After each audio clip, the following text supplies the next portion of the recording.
It's interesting thinking about your question between Ngozi and Chimamanda. And, you know, often when you have children, many children, and you're asked, who is your favorite? You have to say, I love all of them equally. Even though we know that many parents have favorites, right? But they have to kind of pretend. So I'm going to say I love both names, but that's not actually true. The real reason is Chimamanda is a name that I gave myself.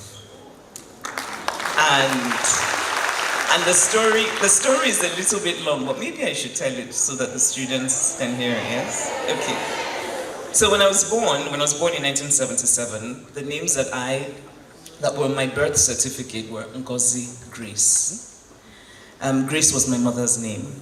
And so as I got older, I always felt that Grace was my mother, not me. I think Grace is a very beautiful name, but it never felt like my name. And so I was Ngozi. But even then as a child, I felt that Ngozi, while also a beautiful name, was very common. I felt that 1 in 2 Igbo girls were named Ngozi. And I always felt that I needed something else that felt uniquely mine. And so then at my confirmation, I was reading a novel at the time, and the character in the novel was called Amanda. So I decided that this name was wonderful and I was going to be called Amanda. There were a few arguments with the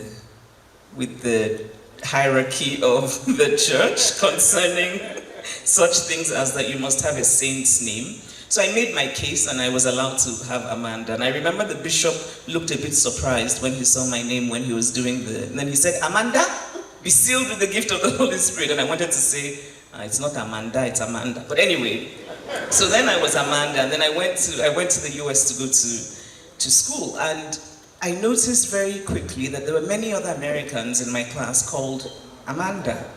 But the worst part was how they pronounced the name. Amanda?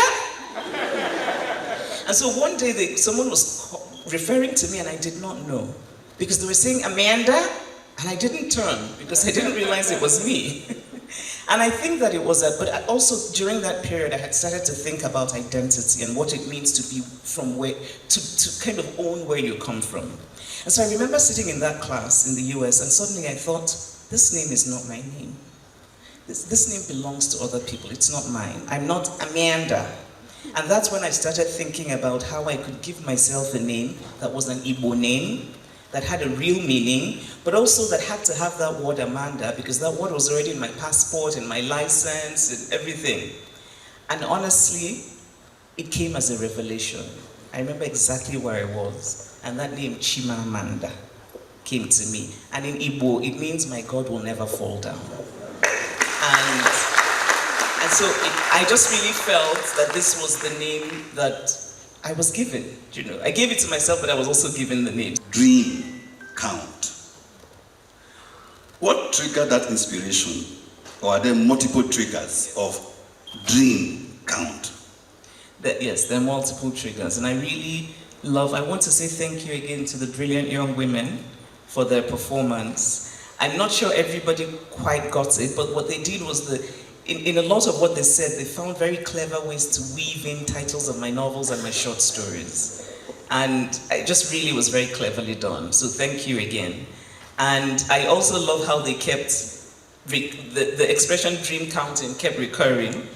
And it's difficult for me to talk about a single inspiration because I always have multiple inspirations. As a storyteller, I'm always watching the world. I'm always watching. I'm always very alert to the big things, but also to the small things. I have a notebook. Actually, now it's my phone. I used to have a notebook. But I'm always writing things. So I'm watching, I notice something. It can be the color of your shoes, which are very cool, by the way. And then I would make a note. And maybe in a novel in 10 years' time, there's going to be somebody wearing shoes like that. So you know, it came from many, many things, but really I wanted to write about, and the students referred to this idea of dreaming and who gets to dream and who thinks that their dream will count and who thinks that their dreams will not count. And, you know, what does it even mean to dream? I'm very interested in, and for me, I understand dream in a very expansive way. I don't just mean, you know, you lie, you sleep and you dream, no. I mean the hopes we have for ourselves, what we think that we deserve, what we aspire to, all of those things. So, but most of all, I think I wanted to write about women. I wanted to write about women's lives. I think this is the first novel that is very focused on women's lives. I think all my other books have been, I think about both men and women. But this is the book that I really wanted to write about contemporary women's lives in a very honest way. And Achebe has said that he saw in you a young writer with the skill of ancient storytellers. And in your encounter with Achebe, you also acknowledged that you revered and could even have the courage to look at him face to face. Now the work is out. What do you think critics should be saying about Dream Count? Well, I think I should start by saying that may the soul of the critic, Professor Nolim, rest in peace. And also I want to say that he was completely wrong about Chinua Achebe. But at the same time, I think his reading of Achebe, while I disagree very strongly with it, should exist. So I really believe in multiple perspectives. I think the relationship between a writer and a critic should be one of mutually ignoring each other. I think, because really I think looking at literature creatively and looking at literature as a critic are two very different things. But I think that they're important, both are important. And I, of course, look at literature as a creative person. And so, when I was in secondary school, I didn't always enjoy my literature classes because I felt that they were almost too technical, too much about the theme, but I wanted to talk about the characters. There's this idea that of literature being, really a way for us to gossip, but to gossip with the most elevated language. There is something deeply gossipy about the best literature. And I think that critics don't seem to recognize this, and I quarrel with that. So I think that I don't think about critics, honestly. I respect that critics exist. I respect the work that they do because they bring very valuable insight to literary works, but I don't actively think about them, and I don't think creative people should, because often you can start to change your own artistic vision because you're thinking that Nolim is going to say I did not do something right. So let me change this now from my grandmother's story. Even though actually the story that is calling you is your grandmother's story. I think Chinua Achebe did something remarkable with just that novel, Things Fall Apart. I mean, he changed the world. That's right. And we cannot, it's something that there's no way that you can reduce that. It's what it is. And so I don't know what the critics, I mean, I know the book has been reviewed widely. I'm told that the reviews have been very good. I don't read reviews. But, critics, I respect them, but I will always face my front. Chimamanda Ngozi Adichie is a woman. She's a wife. She's a writer. Is a public figure. And above all, you have to be the mother that you are. And some of these young girls will be wondering, how are you combining all of these roles? How are you juggling them? And how is it that you're able to get to where you are with all these multiple roles that you have to play? And I'm sure they would like to know how you do it so that now that you have inspired them and they look up to you like a model, can you share your secrets with them before we allow them to join the conversation? Almost an itigidi man. He mentioned wife before mother. You see the problem. Please, can you mention mother first? It's the wife that makes you a mother. Okay, I think you won that argument. I think if I have anything to say to young women, obviously I have many things to say, but in this particular case about having different roles, it is to say to them, you can. But the other thing is, you might not be able to do all of them as perfectly as you want, but that's okay.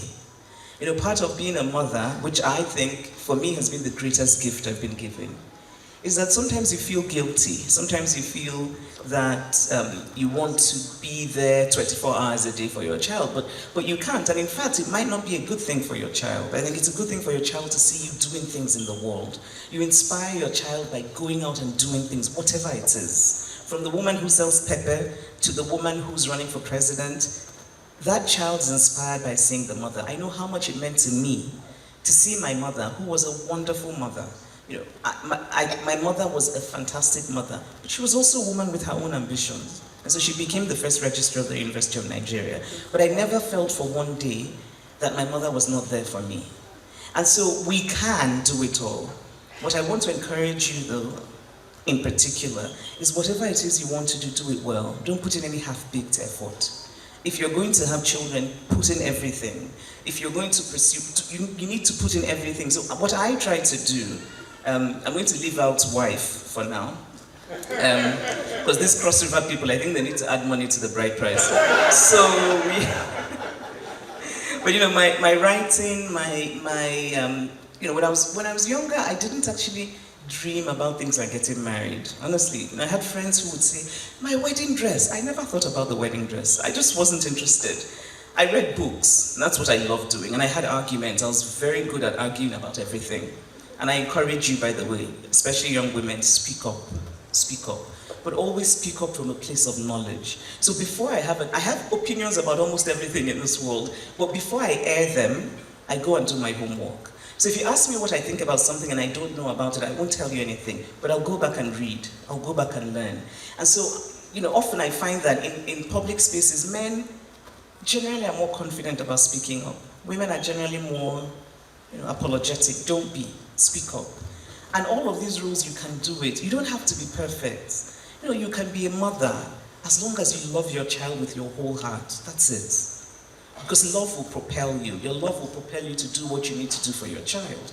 And it's so important, I think, for a woman to have what she does, for a woman to have her own. And it's not just about, you know, have money in your pocket so that he's not giving you money for, no. I mean, just a sense of self-fulfillment. Have something that you do. It doesn't matter what it is. And do it well. So I really think it's very doable. And as for the wife, you know, just manage your husband. I hope you're not managing us. The one thing I want to say about a husband is it's really important who you choose. It's really important who you choose. Young women choose wisely. Sometimes as young women you can tell that the person you're with is not really a good person, but you're desperate to get married. You're desperate to have somebody who's your partner. Don't settle. Be very careful who you choose. The person you choose as your life partner will make a huge difference in your life. If you choose somebody who's kind, somebody who's supportive, it will make all of the difference. And so I can tell you that I chose well. So yes, we are good people. Okay. You can try, if you're looking, go to Itigidi. There's some good men left there. Thank you. So please apply through me. I will give you. So I'm going to, very quickly, my advice for an upcoming writer, and I'm assuming that you are one, right, is to write. Write. Keep writing. You know, sometimes people will talk about how they want to write, but they're thinking about all of the problems and all of the challenges they have. Write. And I think if you're really committed to writing, you have to make the time. When I was in college, when I was in university in the US, I was you know, full-time student. I was also taking care of my nephew, which was also a full-time job. But I made the time to write. So sometimes, you know, I would cook, put him to bed, and then I would do my school work, you know, write a paper, whatever. And then I always would add an hour or two. So often I would go to bed at 1 o'clock in the morning because I was determined to make time to write every day. So often it meant I didn't have as much of a social life, but I wasn't really interested because what mattered to me was the writing. So I think that if you consider yourself an upcoming writer, you have to really make writing matter. And it means that you have to be willing to sacrifice something for the writing. And write, you know, write every day. Sometimes it won't be good. It doesn't have to be good every day. Write. And to the young man who made the big mistake of calling Nsukka a village, we're coming after you. But you know, I appreciate your question because I think it's And the simple answer to your question is yes, that of course I think it's important to remember that everyone who's achieved something had some obstacle. If they didn't, then they're lying. But the question I want to ask you is your dream a specific dream? You said, I want to be great. But is it, I want to be great at? Or is it just, I want to be great? Because it makes a difference. If it's a specific dream, I really respect that, and I urge you to, yes, Nigeria is hard. Nigeria has always been hard. But people have managed to push back. And push back. If so, you have a specific dream, do your best, do your homework. I really believe in homework. So software engineering, which I don't know very much about, obviously, but I'm sure that there are courses online that will elevate you. I'm sure that there are things that you can, so instead of maybe going to a Burna Boy concert, take that money and do a course online that's going to put you in a higher level, so that if you decide to apply for graduate school, for example, just that you have that in your resume might be the thing that pushes you over. Just do more, take 4 more steps forward. Nigeria is hard, I know that, we all know that, but I think maybe it's time for us to say, don't stop the sentence that Nigeria is hard. Continue with but. Nigeria is hard. Do a comma, not a full stop. But I will do it. It's really important because I think it's also important for us to remember there's so much. Every time I'm home, I'm just moved by the innovation, the energy in this country, the intelligence, the talent. Right? It's up to us to do the most that we can. It's unfortunate that this is what we got. We didn't, none of us signed up for a country like Nigeria, right? We all want Nigeria to be better. It's not, right? Things are terrible. Like, people are hungry, but don't let that be the thing that holds you back. I want in 10, 20 years to see your name somewhere as the leading software engineers doing something. I'm serious. So let's break away from the sedate Catholic mode and be a big Pentecostal. So manifest it.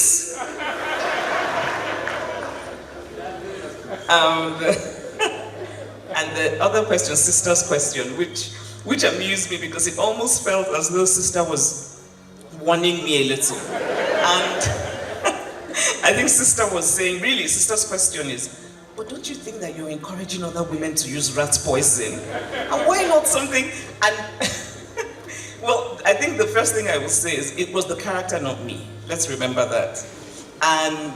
But how I read that character, and I think that multiple readings are valid, but how I read that character is that her act was an act of resistance, but it wasn't really for her, it was for her children. That act was a violent act, it was an extreme act, but it was also an act of a woman who had been beaten down to the most abject submission, and who did not want her children to live in the shadow of what her life was. I don't think Beatrice is ever going to be a full human being, but she wanted differently for her children. And when you ask, shouldn't I have thought about what other options did she have?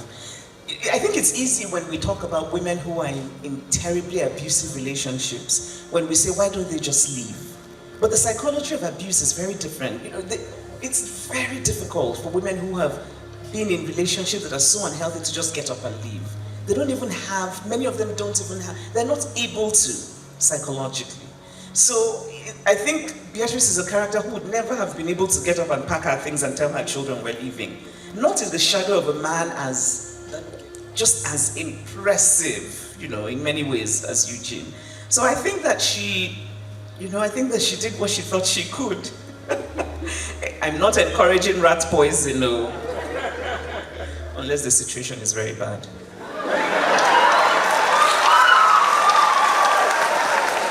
No, please, it's a joke. All of you young people, please do not put on social media. Like Chimamanda said, you should kill your husbands with rat poison. Please, it was a joke. I don't think a lot of women would get up and tell me, well, what about your there's an entitlement to space that men have that puzzles me to no end, and women don't have it. And I think that men should come towards the center a little bit, let go of that fragility. Everything is not about you. And women, maybe learn